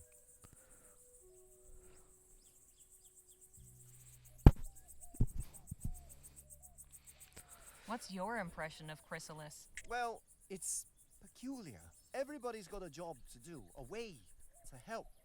Nobody's left out, and that's nice. But all this stuff about etheric beings? It sounds, Crazy? You said it, not me. Anyhow, I wouldn't mind hanging around a while. So, what's our friend on stage been jabbering about? What hasn't he? This guy makes Jake seem like a silent monk by comparison. Wow. Anyway, it's mostly been about Clark, his etheric research in New Britannia, how he built his lab out here after the Expo disaster. Excuse me, miracle, that sort of thing. He says Clark transcended. I'm not sure what that means. I don't know, but it doesn't sound good. Right after the explosion, there were people's shadows were left burned onto the walls. I was wondering if you might help me out with something. What? There's a toolbox inside Clark's lab that's out of reach, and I've had no luck getting it down. Think you might put your pistols to the task? I could do that. Yeah, you want to go right now? Perhaps not this very instant. No problem. Just ask me again when you're ready. I'll leave you to the lecture. He does go on, doesn't he? My friends, today we give thanks for our manifold blessings. On this day of celebration, the Evocator's Day of Transcendence. Radiation and thing. why do we celebrate today, on the 8-month anniversary? Because one is nothing special. One is an isolating, selfish, lowly number. The loneliest 8 number. is perfection. 8 is infinity. 8 is the flap of the butterfly's wings. On this day in March of this year, exactly 8 months ago, the luminous ones called Evocator Bennett up to join them in the luminiferous ether. In so doing, they showed us the path of light, where soon we all shall follow. Now our soul sibling Bennett dwells among them in the etheric realm beyond this earth, in a transcendent union of cosmic harmony and peace. Here in Chrysalis, at the Evocator's laboratory, his holy temple, the veil has been parted. And on the other side, the luminous ones are waiting to welcome us home. When he first arrived here, in that twice blessed year, for never forget that 8 is the most sacred number, Evocator Bennett perhaps did not yet know that he was building a temple. But that is what it was, my friends. A temple, a lighthouse, a shining beacon in the dark. A divine instrument that would pierce the cosmic veil, letting the ether's light shine through to guide us, calling the luminous ones, calling us here, calling us home. We will never forget the momentous occasion when this holy work began, when Evocator Bennett came west after the Lamplight City miracle to break ground for a new laboratory. And he raised a light to the heavens and cried, "Let me in!" And 2 years later, his call was answered. And he was taken up into the etheric realm. And oh, friends, it is joyous. The ether is a realm of pure thought and light and love. There we are freed from these coarse material bonds. There we are not women and men, not young and old, not poor and rich, not white and black and brown. There we exist as pure souls, glittering beings of brilliant rainbow color. Our bodies are as the chrysalides of butterflies, curled up tight in these fleshly shells. Contained within each of us is our true etheric form. And believe me, friends, it is beautiful. You are all so beautiful. In the ether, we must finally emerge from our cocoons and fly free. Free among our soul siblings in the company of the luminous ones. 2 years ago, Evocator Bennett called them here. And 8 months ago, his call was answered. I've had about as much of that as I can handle. I hope I'm not interrupting anything. Ah, Harley. Miss Larkin here was just telling me about this fascinating place. Hello and welcome. It's so nice to have visitors. What is it you do around here? Plenty. I help in the fields and in the kitchen, but my particular gift is keeping Chrysalis beautiful and its people inspired. All the murals and paintings you see around the commune are my work. And a fine job you've done. Why, thank you. I agree. You've really managed to liven up this desert with some color. Yes, that was my intent. I'm glad it comes across. I've noticed you all sure are fond of butterflies. What better creature to symbolize transcendence? Like butterflies, we too will undergo a metamorphosis, pass through the veil into the ether, and join the luminous ones. Not only that, their wings have 8 sections, and they flap in a figure 8 pattern. Does that mean something? Evocator Bennett's sacred number, of course. Sacred number? What does that mean? The number 8 is very important. It appears constantly in the Evocator's writings, and Bennett himself was born on the 8th of August, 1788. That's quite a coincidence. Really? Coincidence is mere illusion. 8888. What's the meaning behind those shadow paintings? We commemorate those who have transcended, and those who will. Hence the butterflies? Very astute. Yes, the butterfly represents the immortal soul, the essence of a person in their fullest flourishing. The butterfly is pure potential, contained within those who have not yet transcended. Once someone has passed into the ether, it is released and flies free. Why, that's mighty poetical. I can see that you have quite a bold, brilliant butterfly stirring within you. You don't say. You see that, do you? If you permit me, it would be my honor to paint it. Only if you're willing, of course. Everyone's journey to transcendent readiness is unique. Perhaps you could tell me more about it once Harley's done talking. With pleasure. How did you end up here in Chrysalis? Ethericity always fascinated me. I joined up with the Luminarians when they were passing through Rampton on their way west. We founded Chrysalis here, close to the Evocator's laboratory, and where the veil is parted. The Veil?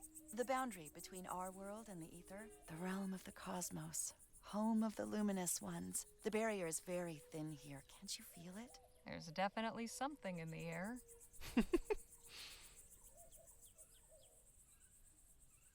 Do you have an idea of where Dr. Clark might be currently? Of course. He's with the luminous ones. Pardon? The beings on the other side of the veil. The ones who dwell in the ether. You're saying Clark is dead? Not dead. Transcended. Eternal. You still have much to learn. It's good you're with us now. Everything will become clear soon. Trust me. Did you ever meet Dr. Clark? I did. Once. Such a brilliant mind. We didn't speak long, but I felt as though we'd conversed for hours. What exactly was Dr. Clark's etheric research about? Truth. Lovely sentiment, but could you be a bit more specific? He sought to connect us with the world above, to unite us with the luminous ones. He succeeded in not only opening the door, but stepping through and crossing the veil.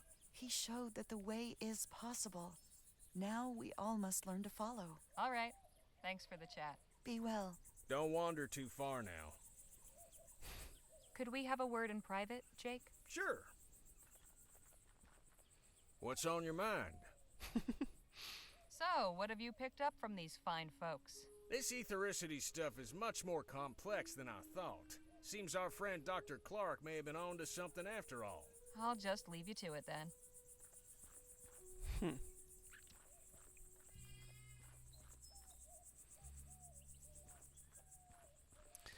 Alright then, what's in the kitchen?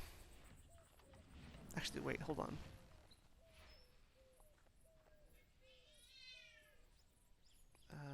Okay, no, there's nowhere else I can go from here.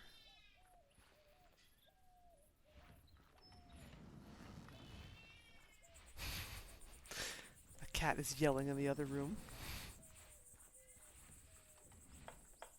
It's shout o'clock, apparently. Quite the contraption.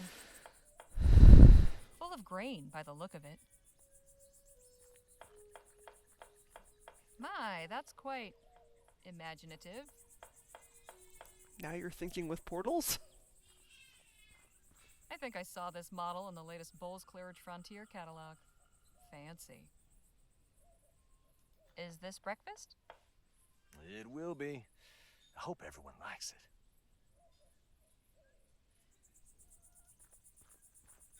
This isn't much use with a wheel missing. Handle still looks good, at least. Can I have the handle?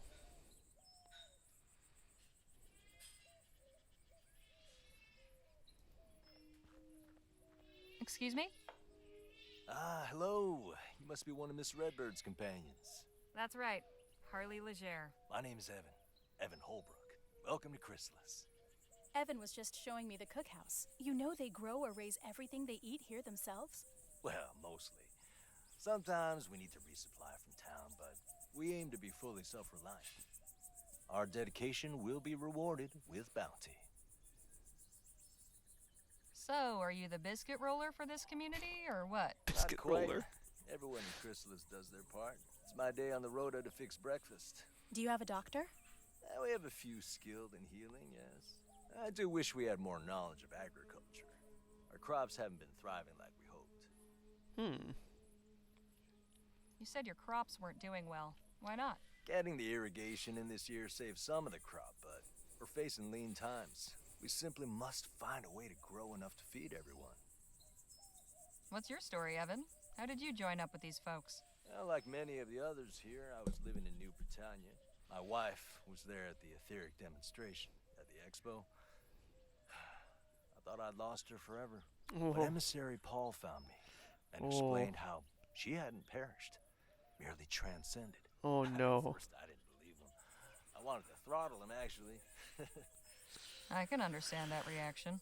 I realized that in my grief, I had become blinded. Oh, I am so sorry. Don't be. One day I'll transcend too, and we'll be reunited in the ether.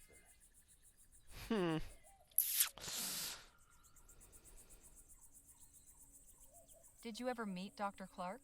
Alas, no. I hadn't really heard of him before the expo. I was looking at the wax anatomical models in the medical marvels exhibit. But my wife said they turned her stomach, so she went to see the etheric pavilion instead. I don't think she really knew who Bennett Clark was either. It was just something to pass the time. If only either of us knew what a significant thing was about to happen. Clark's demonstration? Indeed. The miracle that drew aside the veil and took my wife and the other 14 blessed souls up into the etheric realm.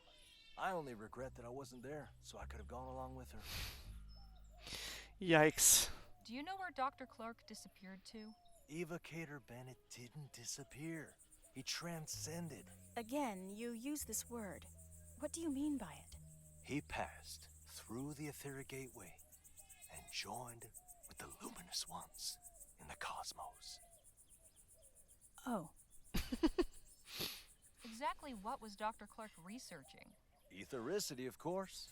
Of course, but what about it? Energy sources? Industrial applications? What?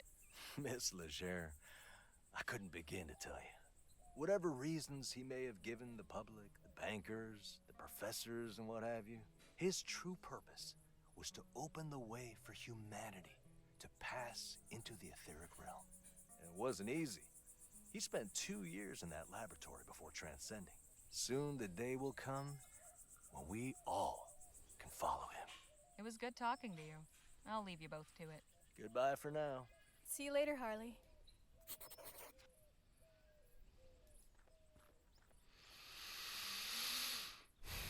Well, well, if it isn't my old friend. The Defiler returns. Hey now, don't get your britches in a twist. You're a guest of Emissary Paul, so I'm obliged to welcome you. But if you continue casting your shadows of discord over all that is bright here, there will be consequences. Now just where do you get off saying I'm casting shadows of discord or whatever? I caught you trespassing outside the laboratory. Then your friend blasted the door off. It was all in the name of research. I'm just as interested in all this as you. You've a peculiar way of showing it. What's so special about this place that they've got you standing guard? This building houses our collection of artifacts salvaged from Dr. Clark's laboratory. How'd you get inside? Oh, so you're the ones who looted the place. We did not loot it. We saved important items from obscurity and decay. Think I might take a quick peek? Absolutely not. Outsiders are forbidden.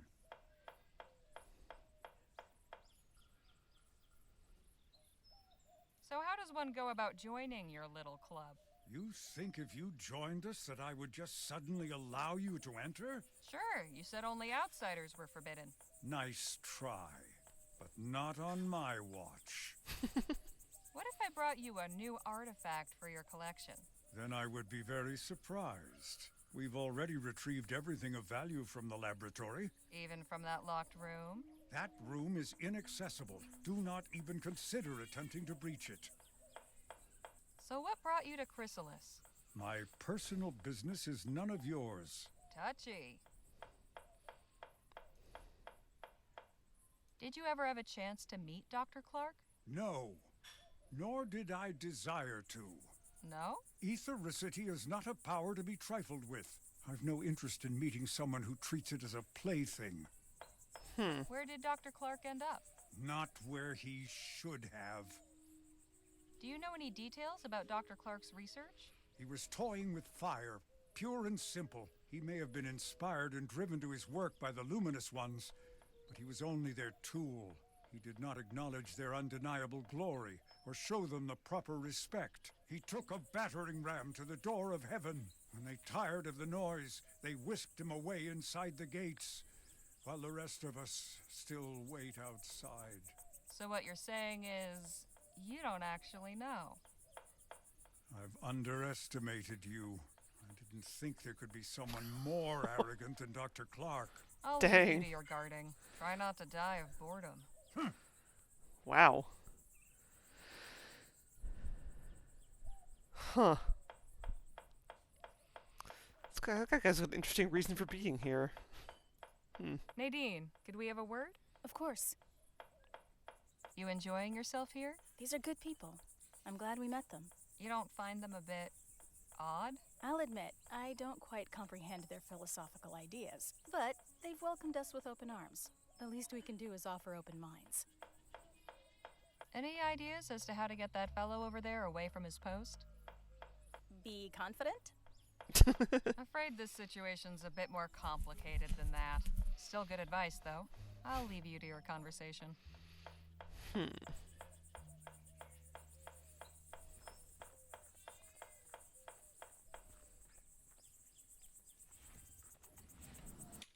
Oops. Don't want to do that. A makeshift town called Chrysalis. We met another ragamuffin selling snake oil out of a wagon by the road, with a silver tongue so long she couldn't help tripping over it as she prattled. I would swear these kids all belong to some secret club.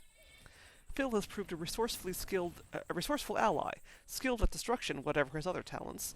Wielding dynamite like a crowbar, he managed blasting off the lab's door without obliterating the hole. Although I suppose that, too, lies within his powers if required. The lab we found well picked over, with little left but some cryptic and rusted machinery. Coaxing it to life, I produced a terrific blast of green light that set my teeth tingling and attracted some notice. We are not the only ones who have been drawn to this site. Nearby are a group of folk who call their community Chrysalis, themselves Luminarians.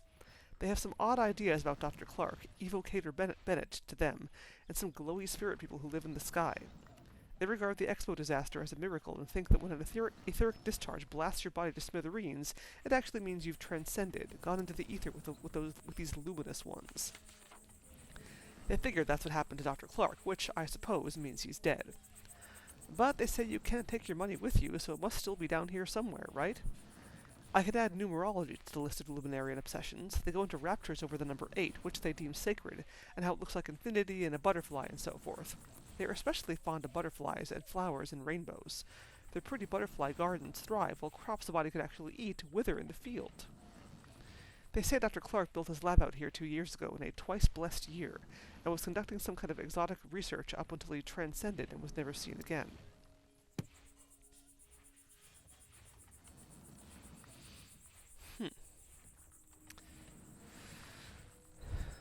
Well, I haven't seen any other way to get that toolbox down other than shooting it, so I guess let's take Danny along. Hey, Danny? What's going on?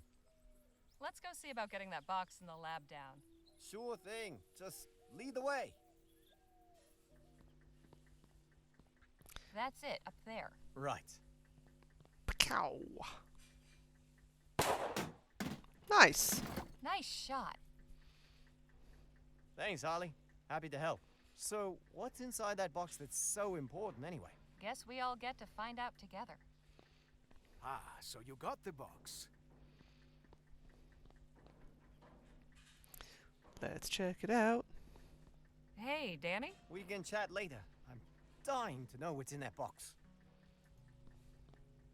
Hey, Phil? What about? A bunch of Clark's things are collected at the commune, but one of the Luminarians is guarding the place. Naturally. Are you seeking a distraction? If you have an idea, I'm all ears. It just so happens I do. I have had a look around, and this machinery is quite unstable. With a few more items, I could finish what we started with the door and send this whole place up in smoke. That would give you time to search, no? It would, but it seems a touch extreme. What would you need exactly? Well, mainly fertilizer and flammable liquid for accelerant. I can construct a detonator out of scrap I found, but I will need something to serve as the plunger to set it off. Well, I'll consider it. Right, carry on. I don't really want to blow this place up. Seems bad. There's more than one way to get a box open. Well, anything good inside? Not really. Just a wrench and this odd dial thing. I hope it was worth the trouble, then. That was good practice, at least. I'm heading back to Chrysalis. See you both later. Well... A round dial with a small red notch on it. A wrench. Nothing spectacular about it. Well, that dial is exactly what I want.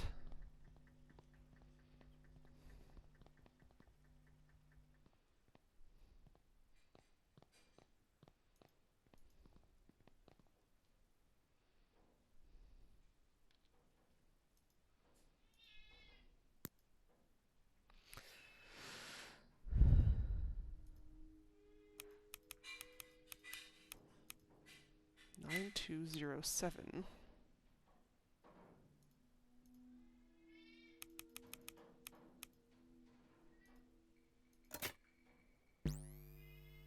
Hey. Phil, you might want to...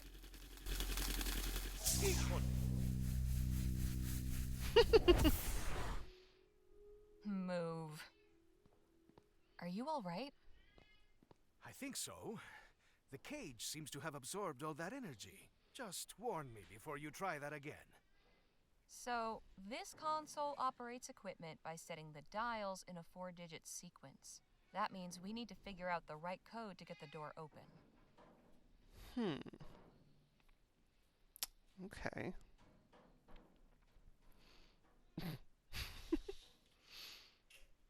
Hello, Screamy Boy.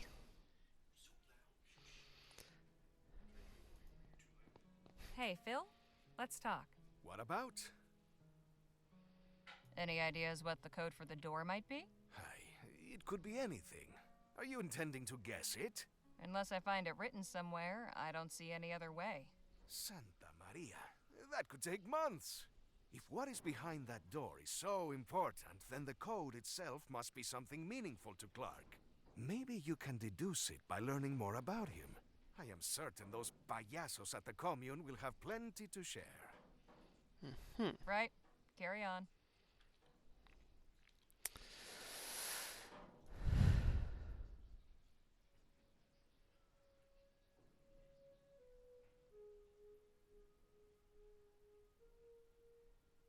So that was 1847.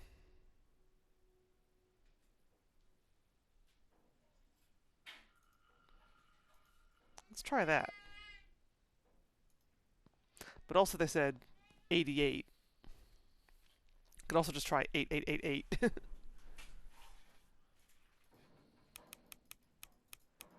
Let's try 1847. See what happens.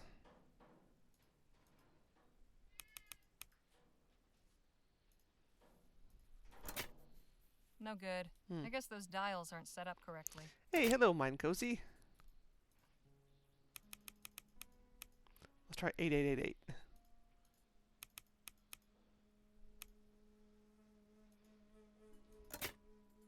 Not Clark's birthday. Good to know he wasn't quite so conceited. It is. It is extremely charming. I'm very much enamored of it.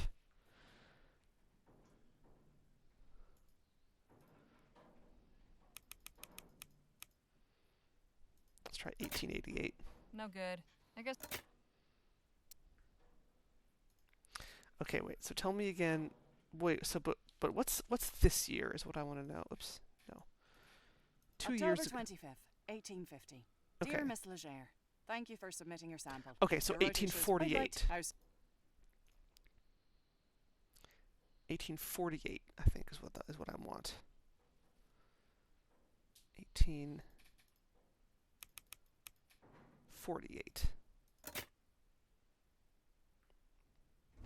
There we Fantastic. go. Nicely done. Well, nothing horrible came out, shall we? After you.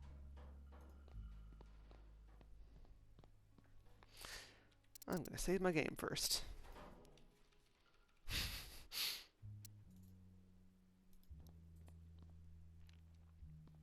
Oh dear. Santo cielo. What in the ether happened in here? I do not know, but I am not going in any further. Whoa.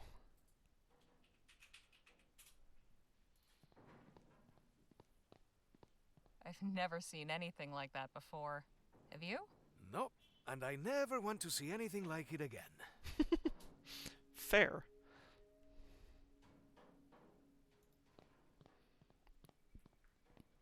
Hey, Phil? What about...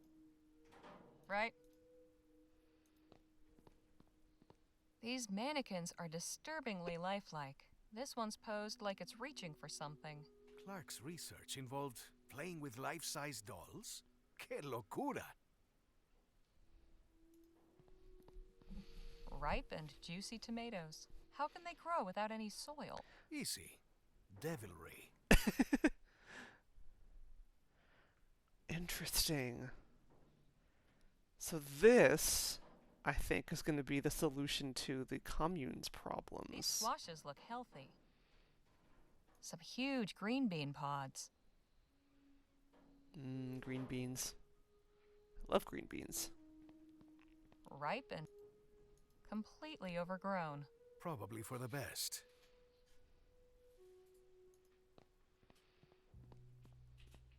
This one's just staring at his buddy. So ethericity grows plants. This one seems to be the happiest of the bunch. How can you tell? It's the only one smiling. This one's missing its head. I wonder how that happened. I can die happy never finding out. That mannequin's head fell over here and has been wrapped up by a tomato vine. This pumpkin is thriving, despite being sealed in here with no water or sunlight. There is something very unnatural about all this. This might be of interest to our friends in Chrysalis.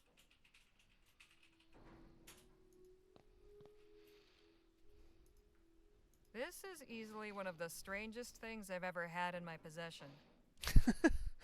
Yeah, that's definitely up there with weird adventure game inventory items.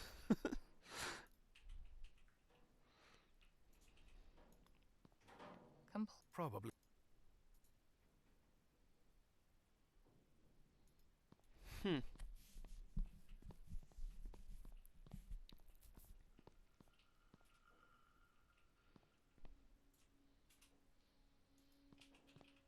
I will stay in here.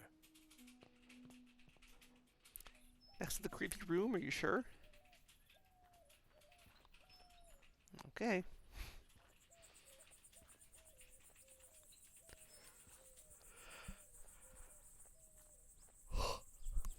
Choice between creepy room and creepy people.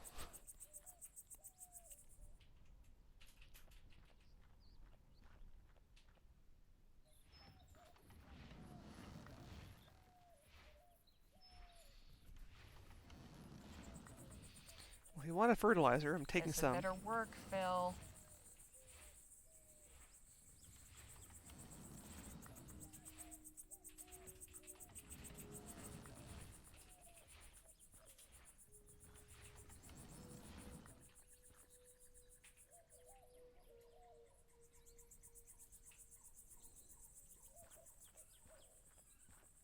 Hey, What's going on? so, where did you learn to shoot? I used to know some folks that were handy with pistols. They gave me a few pointers and I just sort of picked it up. I'll leave you to the lecture. Being a little cagey about it, isn't he? Could we have a word in... Sure. What's on? I think I've found a promising lead. There's a shack on the other side of the commune full of things salvaged from Clark's lab. Only problem is it's being guarded by that first luminarian we met. Oh, the feller with the tinfoil chapeau? The very same. How can I get past him? He's a peculiar one, but he seems to be the most reverent of these folk. Perhaps you could win him over with a peace offering. There might still be something in the lab that's been overlooked. I'll just leave you to it then.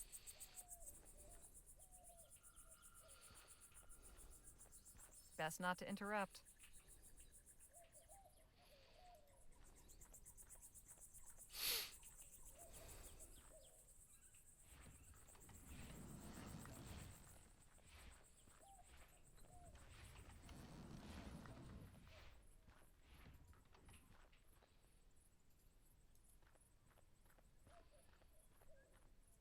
All good with you, Nadine? Yes, thank you. Hello again. Miss Legere? Your friend over there refuses to let me in to see Clark's artifacts. Yes. Samuel is quite a stickler for the rules. Sometimes I think he lets his duties as the emissary's assistant get to his head. It was good talking to you. Good. See you later.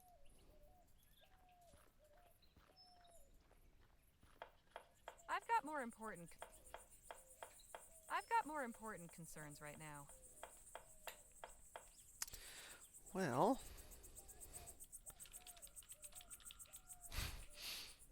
Har har har. Heavier than it looks. Yep, that's fertilizer, all right. Looks like the navigator head from Monkey Island 1. Have a look at this. What? Where did this come from? Clark's lab. His test room, to be precise. You were able to get inside? Sure was. It was full of plants and all kinds of weird equipment. The ethericity seems to have boosted the growth of the seeds somehow.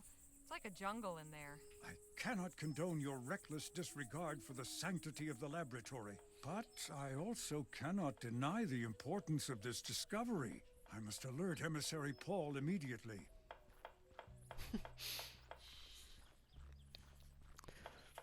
I mean, it was either disrespect the sanctity of the laboratory or blow it up.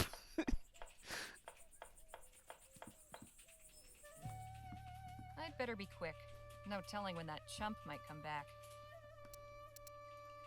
Alright. I think I'm going to save here, and then we will ransack the place next time.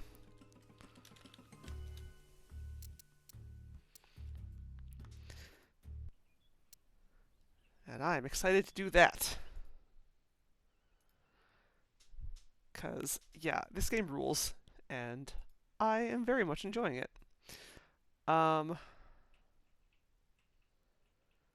So, funnily enough, my VOD of this game from last week had muted audio. Not all of it, but parts of it were muted audio because I guess the composer's distributor there was some kind of confusion with like the composer's distributor. But I actually talked to him on Blue Sky, and he was able to I'm not sure if it was him or I also appealed it on Twitch. Somehow or another, they actually managed to get the mute lifted, which is awesome. We'll see if that happens again with tonight's stream, and if it does, I know it can be fixed, which is very heartening. Anyway, we'll worry about that if and when it happens. But right now, let's see. Yeah, so I will, let's see, someone to rate. Ooh, Shakur High is playing South of Midnight. I am dying to play that game. We're going to rate her. But yeah, in the meantime, I will pick this up again next week, and tomorrow I'll be back with more Deadly Premonition. And I think, Twitch is being weird with, like, exporting to YouTube. I think like they changed something on the back end. I don't know what's going on, but I will try to figure that out because I don't know why. Oh, it looks like she's done. Okay, never mind. I will not rate her. Looks like she's wrapping it up for the night. Let's rate someone else instead. Darn it! I would have loved to watch some South of Midnight.